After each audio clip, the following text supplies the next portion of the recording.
Hi everyone! So for today's video, we'll talk about C++ function and more specifically function of parameters. But before we continue our topic today, hope you all are safe and don't forget to follow my social media account, which is for my IG, Colentava Mary J A, and also my Facebook account is Colentava Mary J A. So without further ado, we start our lesson. So the first thing that I want to explain is that what are the function of parameters. Parameters is a special kind of variable used in a function to refer to one of the piece of data provided as input of the function. Parameters also allows us to pass information or instruction into function and procedure. It initializes the value of arguments and supplied. Function arguments the real value and pass through the function. So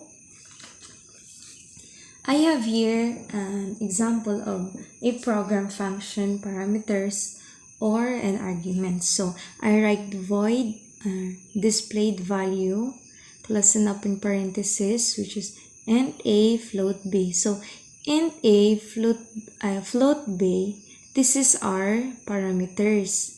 In parameters, you can add or you can put as many as you can. So after that, I introduce our user. So I write or I put here my daily salary is. So kaning A, this one, that one, A is the letter that we receive in the function. And also, this letter B is the letter that we receive in the function. So, but before we continue or we proceed in the main function, these two statements, don't forget to always remember that these two function or statement here, this is our definition of a function. So, mauni siya ang mo-define sa ato ang function here. So, we proceed in the main function. In the main function, I declared two variable, which is int, this one, int num1 and float num2. So, int num1 has a value of 250. Then float num2 has a value of 1,750. So after we will pass the value into the third function, which is our parameters here. Parameters here. We write the displayed value, this one, which are function name. Muna siya ang atong function name.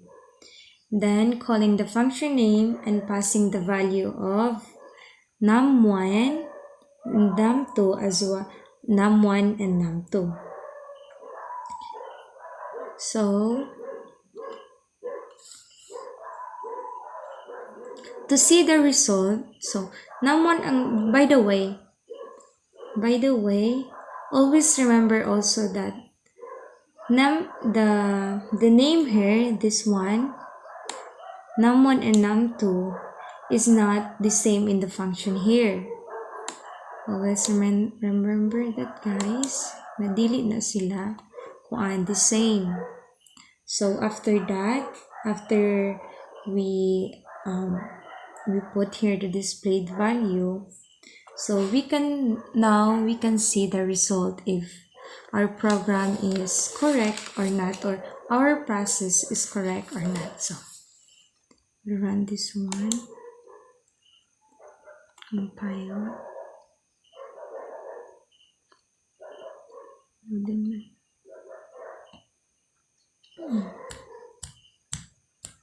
so loading ko, guys.